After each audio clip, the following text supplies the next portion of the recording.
Hello বন্ধুরা, welcome to my YouTube channel. আজকের ভিডিওতে আমি শেয়ার করব আগামী এসএলএসটি 3-তে কী পরিমাণ শিক্ষক নিয়োগ হবে এবং সেই শিক্ষক নিয়োগ কবে নাগাদ হতে পারে তার বিস্তারিত তথ্য তুলে ধরছি।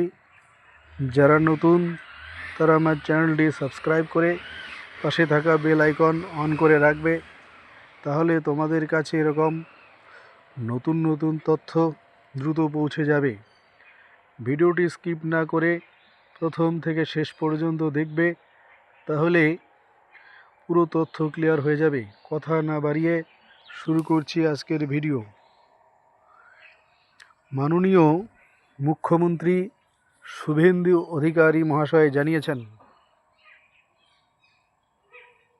স্কুল সার্ভিস কমিশন বা এসএসসিতে প্রায় 50,000 নিয়োগ করা সম্ভব হবে। গত বুধবার নবান্নে মাননীয় মুখ্যমন্ত্রী শুভেন্দু অধিকারী বলেছেন, ওবিসি আইন সংশোধনের ফলে আগামীতে নিয়োগ প্রক্রিয়ার আর কোনো সম্ভাবনা হবে না। এবছরই অর্থাৎ এবারের শিক্ষাবর্ষেই প্রায় 50,000 নিয়োগ করা সম্ভব হবে। এর পাশাপাশি তিনি জানিয়েছেন, এসএসসিতে নিয়োগ প্রক্রিয়ায় কোনো রকমের রাজনৈতিক হস্তক্ষেপ থাকবে না।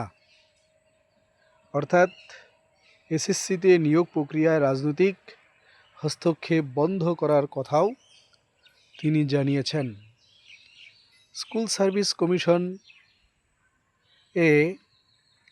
এসএসসিতে ফের এই চলতি শিক্ষাবর্ষেই প্রায় 50,000 চাকরির ঘোষণা করলেন মাননীয় মুখ্যমন্ত্রী। তাহলে আগামী কয়েকদিনের মধ্যেই এসএলএসটি 2 এর নিয়োগ প্রক্রিয়া শেষ হয়েই এই শিক্ষাবর্ষেই এসএলএসটি 3 জন্য এবং এই প্রক্রিয়াতে প্রায় 50,000 শিক্ষক নিয়োগ হতে যাচ্ছে। এই ছিল আজকের ভিডিও। এরকম নতুন নতুন তথ্য পেতে আমার চ্যানেলটি অবশ্যই সাবস্ক্রাইব করে থাকবে এবং বন্ধুদের মধ্যে শেয়ার, লাইক, কমেন্ট করবে। ধন্যবাদ।